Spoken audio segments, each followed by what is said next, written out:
Hey everyone, it's Stephanie and Edmund again for Married at First Sight Season 6 review. We wanted to just jump on tonight and give a quick review of the reunion because it was, I'll say, the best reunion I've seen from this show. It was very well thought out. They brought in different pieces and we had a really good time watching it and kind of reviewing the season. So we wanted to kind of jump in. So let's kick it off with Molly and John, because that's where they started. That he's really upset about Molly. I'm sure he'll get into it. I am. I'm like, ooh. Molly and John are still Molly and John. It was hard to watch them because you're, deep down with, beyond our rage, we are still looking for why this couple didn't work out. And even Dr. Pepper said, you guys are the most confusing couple ever because you're so compatible. We're 99% compatible, which is what she keeps saying and what he has said, yet the actions haven't reflected that. They really got into where the disconnect happened because everybody across the board said you were attracted. And so she even said I was attracted. And so we talked about that over the season, but Pastor Cal and Dr. Pepper, everybody pretty much said, where did this happen? Because you were excited on your wedding day. At the beginning, you guys were kind of attracted to each other. When they did the fantasy role play, she walked in and, you could tell she was very attracted to him in the suit. So we're wondering where this disconnect came from and why it landed so drastically to where it became part of the demise of the relationship.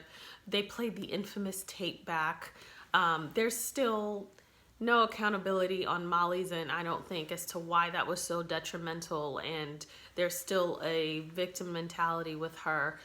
Even other people kind of chimed in and talked about how they don't think she was giving her best, which we all know now. So it's more of the same. They brought in a friend, John's friend, who basically validated that John isn't this person who wants to hurt her or is vindictive and malicious, and that he has to be pushed. And she brought up an example of him being in a past relationship where he, was in a relationship that wasn't healthy, and he even needed to be pushed then. So there's a lot going on with Molly and John. You can kind of jump in with how you feel about them.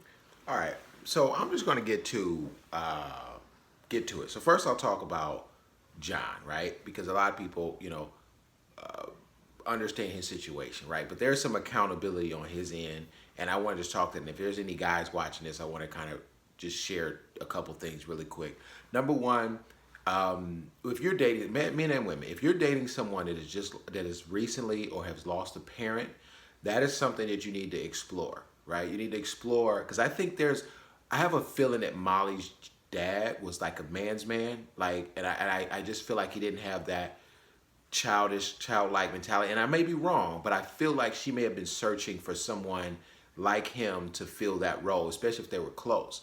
I got a personal friend of mine lost his mom and got married very quickly, and a lot of us were like, bro, he just wanted to replace that void, and we didn't say anything, but we saw it, and it didn't work out. And it's the reverse. So ladies, if you're dealing with somebody and lost a loved one or somebody really close, spend some time going deep on what was that person like? What traits did you like about them? Does that affect how you search for somebody? You really want to dive into that. I don't think that was explored. And I think the moment John started to have this childlike behavior and didn't look at that, I don't think it was an attraction. I think she lost respect for him. And women a lot of times are attracted to men that they respect because it's more of a leadership and a quality of a man thing. Men, we're more so attracted to the reproduction side, the physical, and that other stuff comes later. So that survival instinct, I think, just floored her. And I think that is what didn't allow her, because, no homo, John's an attractive guy. And so I don't think it was the physical side for her. I think it was more so that leadership and is he a man's man that I can lean on type of thing. And I don't think it was just the job thing. A lot of people brought that up, but I think that eventually that providing part, it could play a role long term, but I really don't think that was the major point. So that's number one, so really diving deeper into that. And I wish that that would have been brought up, or somebody would have like coached them or mentored them to kind of get to the deeper part of that sooner, because I think it just kind of let everything compile upon that. Yep. Because she was attracted to him. She was. On a physical level. But women, they say a lot of times, women get turned on during the day, men get turned on during the night. And what that means is like who you are, how you are as a person, how you carry yourself, how you can provide, how you talk, how you caress, and how you caress the situation and their mindset, everything. And then men, a lot of times, it's just kind of, it is what it is. So that's number one. Now, Molly, I'm going to talk to the inner Molly in all of us, right? All of us can do things, right? So we're not immune. A lot of us like to beat up on people, and I understand. People get in arguments. People sometimes get drunk, and I understand that can happen. However, the problem is the lack of awareness and accountability. Mm-hmm. Like if a lot of people say marriage is not for everyone. I think that people are meant to spend lives with other people, but you may not be in the right season for that. You might need to work on you to get rid of that, because if there's no accountability, it's kind of like somebody walking in late and they're like, man, it was a track. It's 8:01, okay? You're late. It is 8 o'clock. I don't care what your reasonings are. And she keeps bouncing it off of her to, well, he's trying to hurt me. You don't know about the rest of the night. Who gives a shift about what happened the rest of the night? Because it doesn't matter. Are you owning up to what you did? She's never really saw like any remorse about calling somebody disgusting and everything else. And that just irks me to the bone. And I think he's playing it cool, like, man, if y'all really knew everything else. And he said abuse. The dude is huge. So he's not like being physically abused. It's mental abuse and verbal abuse. And it's emotional. And for her to not even acknowledge that, even if he wasn't being abused, for her not acknowledge his feelings and to just go into you're attacking me is messed up. And I think some of you watching this may be guilty of that in some way. And I think that if you're not willing to take accountability, then you're screwed in a relationship. And a lot of people say, well, you're not ready for marriage. Well, man, marriage is one of those things you can't fully get ready for. Mm-hmm. I mean, it's kind of like pledging a fraternity. Like, people say, well, I'm getting ready to... No, trust me, I've pledged. There's nothing you can do to prepare yourself. Nothing. You may do some sprints or something. That might get your wind up, but there's nothing mentally to prepare you going through trials and tribulation with another person. Mm-hmm. And the only thing you can do is to take ownership of your part and what you have done, and not try to put it off on the other person, because that, even if they stay together, it wouldn't last if she does not take accountability for her actions. And even John too. But I think, like you say, John was pushed, and hurt people. That's true. And I think he could have done that in a better way, but I think at that point he didn't care. And she denied when he would bring it up that you're twisting my words. So, lying and not appreciating somebody's point of view and feelings, I mean, it's just terrible. Gotta sneak some out. So, while he's taking a quick break, I just want to jump on and just say the accountability aspect is so important before I go to the next couple, because it's not about what the other person is doing, even when they do things wrong. And it's not to excuse it. It's just to say, regardless of, okay, well, you did this, it doesn't really change what I've done. If I've done something wrong, then I have to be accountable for that, even though I may feel like you've done something wrong. And that might be the truth. Hey, you've done something wrong, but there still needs to be something that is addressed in me in order for both people to work. So that's Molly and John. We've beat them up half of this season. so we're going to move on. Ryan and Jackie. Ryan, Jackie, so all of the couples are kind of still where they were in terms of like still being together. Sometimes the reunion follow-up, they're not together anymore. Ryan and Jackie are still going strong. I thought that they were still pretty consistent with where I thought they were when they, had decision day. They were still kind of smooth sailing. It appears that Ryan is kind of more baseline calm to me, but we're getting months of footage or months of who this person is, or months of like this development of who they are as a couple without the cameras and this whole experiment in an hour or an hour and a half. So I think that they're I'm surprised they're still together. So based on what I thought would happen, they're doing well, because It was a little touch and go. So what do you think about Ryan and Jackie?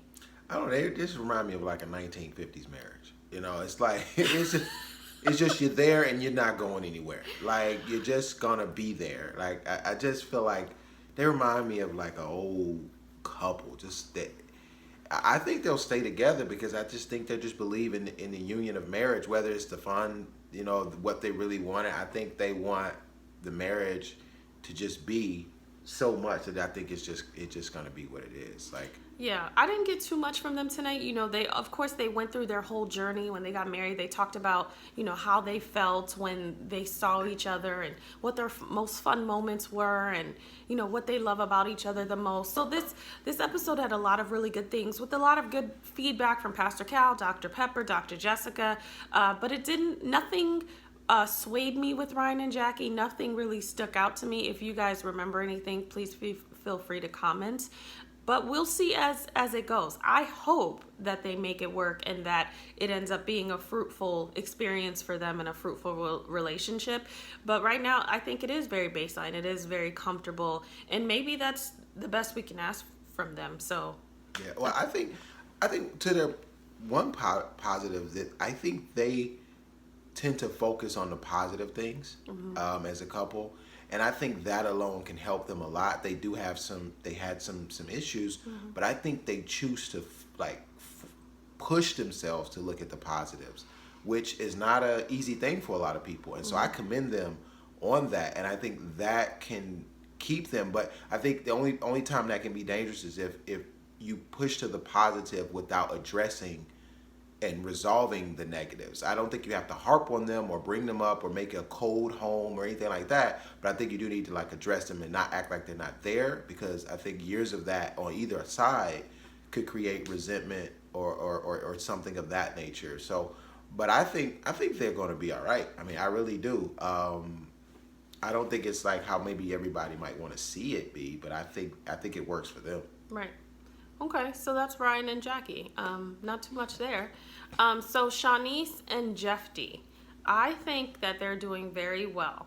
We see them joking with each other, very comfortable with each other. You know, as with the other couples, they went through their history, what they have going on, you know, how they're interacting now. Something that I said during the last review was that I hope that they really take the time to create this relationship outside of Married at First Sight and, you know, meeting for the first time and getting married and spending 8 weeks together. Like, I really wanted to see them win. Like, I want to see all the couples, but this one out of the three were very like positive in terms of, okay, they have a real shot here. And so I wanted them to kind of create a sustainable relationship outside of this experiment and just kind of create what they identify as marriage without all the white noise. And so one of the things that Shawniece said that Jephte said to her was that they, you know, she appreciates him kind of saying, you know, we can kind of create our own marriage and what that looks like and what that feels like outside of this experiment and outside of all of these things that is leading to how we got together. So I really like that, because that's like such a grown-up thing for them to do right outside of this. Okay, how does this work for us? And it's not in front of the cameras, and this is really just us within these four walls. So I thought that was really healthy. You know, we still have some communication things going on, because Shawniece was talking about something, I don't remember what it was, and Jephte, ever so funny, says, I think that's dumb. And I don't even think he gets it until he says it. Like, he gets it the second after he says it, but guess what? It's already out. So luckily, the experts were there, and they kind of pointed out why that wasn't a good thing to say, and they kind of talk about how they balance each other and where there's still room to grow, and they talked about, you know, what got them through that major fight, and they, you know, said Dr. Pepper and the importance of having that third party that, you know, knows what they're doing and knows how to really handle relationships or be objective and help you kind of move forward. So it was really good to kind of see them a few months later. Yeah, I don't think I have too much for them. I just wanted just good things. I think in their couple you see people willing to grow. I think even though Jephte in the beginning, you know, he was as stubborn as an ox with no legs. I mean, he wasn't going anywhere. Like, so Jephte was, but he would listen to Pastor Cal, and he would like look at like, man, I don't know how to communicate well. I think he does some self-reflecting, and I think that's one of the best things you can do in any relationship is to self-reflect and take accountability so you can become better. Like, you're not going to be as great as we all know we are. You're not going to be that great in a marriage off the rip. There's going to be times where you're going to be the marriage reveals who you are, and it takes being married to see that, like to have somebody to show you some of the flaws you have, and you have to be willing to see it as well and willing to adjust and to become better. And I think Jephte has come a long way, and I think he's going to become even better, and I think they know that they're growing, and I think that's just what it takes. You know, I could see them 10, 15, 20 years from now giving advice to other couples. I mean, even right now in the first 6 or 7 weeks, they started giving advice from where they were. If you watch episode 1 and episode, like, you're just like, is that the same couple? So I think they have what it takes, which is tools. I think it's not who you are, it's if do you have tools to mend who you need to be, you know? I know when we first got married, I didn't know how to be a husband, but through prayer, through hanging around other people that were married and people that have in my faith, and I learned. And with her, you learn how to grow, and I'm still learning, and we all learn. And I think if I didn't want to learn, or if I knew that I know everything, or I'm never wrong, or then I just think that's a good single life. Like, it really is. It's not a great marriage life, and I think they have that ability. And so I think that's about it. I mean, I really like the second part. And I told her that I knew Shawniece was going to give a gift when showing the pregnancy. I don't know if that's the thing. We know that. You know, so I was like, watch she make a gift out of it. And, you know, and sure enough, she did. I don't watch previews, so I don't know if she did that.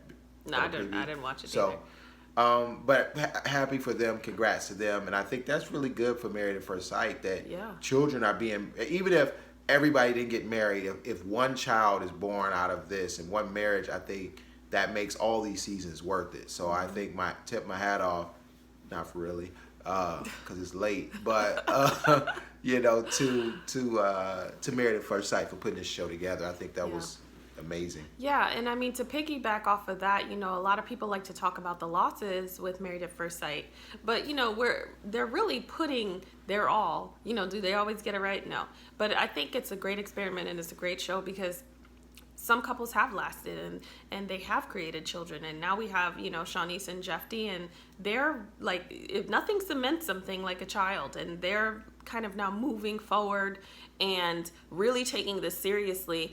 And if you are someone who believes in God and think that things are of God's plan, then, you know, this whole show brought them together, and otherwise they wouldn't have met and that child wouldn't have been born because of how this goes. So I thought that was so great to see, because here it is, like, let me, you know, sign up for this experiment. You know, I'm tired of kind of looking on my own, and I'm willing to kind of turn it over to some other people, and look what comes out of it. Like, such a blessing for the both of them. They're very family oriented. They both wanted a bunch of kids, so they're already at work with that, and it's just kind of really good to see this season end with such a positive and exciting thing. I think also, if people are complaining about like the marriage rate and everything, I mean, I think you should change how you watch the show. And so what I mean by that is, think about everybody who's been in the show. Do you feel like they have grown to become a better them, right? Successfully themselves, right? Successfully you, successfully me. That's you know, Stephanie's brand. That's what it's about. Like, have they become better people that have a better relationship with themselves, that maybe this opens the door for other relationships. You know, it may not been the one because you weren't where you needed to be, even though on paper it matches, and it doesn't always have to match. Some people may need to search for something that's a little different than themselves. Like Molly and John are very similar. Maybe they don't need to marry themselves. No. You know, maybe they need to marry the opposite, and this show could open that. And then the second thing is, there's thousands, if not millions of people that watch this, and you could see some of the flaws that maybe those traits you have by watching other individuals. And luckily you're not on TV, You know, Yeah. because people forget that. People forget these people have cameras in their faces. I know I would flip. Like after a while, I just want to eat my breakfast sandwich without you around. Like, you know what I'm saying? Like I just know that that's tough on them. So have a little bit more empathy and compassion. Even for Molly, I talk a lot of trash, but she's human, and we all have our flaws, right? No, nobody is bigger than that. So I think we just take it and learn from those flaws, and we try to see how we can become, I don't even like the word try, we become better people ourselves, and that's about it. And then you wouldn't have got these awesome videos from Steph, so you got to love that. I mean, you got to love that. Thanks, babe. Get So paid for this. whatever. So I want to end with that. He brings up a perfect point about watching the show differently. Because I do what I do, you know, obviously a therapist's brain is never off, or, you know, usually figuring stuff out. But I watch the show and I try to mimic, you know, what's happening to real life. Because we watch the show and it's entertaining and it's fun, and I'm yelling my opinions every season, and I decided to start this season to kind of merge the things that I love the most: therapy, relationships, and entertainment, and take it off screen. Because a lot of times, you know, we'll talk about someone, we'll point the finger at someone, and we'll be doing the same thing simultaneously. We don't realize because our focus is on someone else. So I wanted to bring these reviews to you so that you can kind of merge the two and really help yourself. Like, I'm helping you help yourself. I want people to kind of see, okay, you know, this is happening on that relationship. Has that happened with me, or have I done that before? And through communicating with you guys, I've seen that, you know, a lot of us have this experience where we're like, I never thought about that, or I do that with my spouse, or I used to do that with my spouse, or all of this wonderful exchange of positive conversation and enhancing relationships and all of these things. And now we've taken what is just for entertainment and made it something that can be valuable and knowledgeable and that feeds us. So it's not just like watching TV, it's almost like research a little bit. So I really enjoyed you guys this season. I'm looking forward to the next season coming out in July. If you'd like, you can catch me on Love at First Flight doing the reviews for that as well. And I did a promo code for you all for my card game, Sip and Share, A Fun Way to Be Nosy. It's a conversation starter card game for women and couples. It's interchangeable. And the promo code is MAFS. So that's it. Get the game. I mean, you know, it's a fun conversation starter, but get it for a gift. Get a couple of them because it's unique, and she's put her hard work into it. And I definitely think you deserve to enjoy that and to get that experience. And we love to hear about, like, if you get the game, like playing it, do a video playing it, post it, share it, you know, because I think that'll just be awesome because it's fun. And with that being said, I mean, I guess we'll see you all when we're talking about Dallas. So that will be very interesting. Yes. So. Please let me know if you got it, because I want to thank everybody who's gotten it, because I've gotten so many orders from the last video. I definitely want to hear what you think about it and hear your questions. So I really appreciate those who have gotten it. If you do get it, please send me a message and let me know, and we'll see you soon. Have a great night.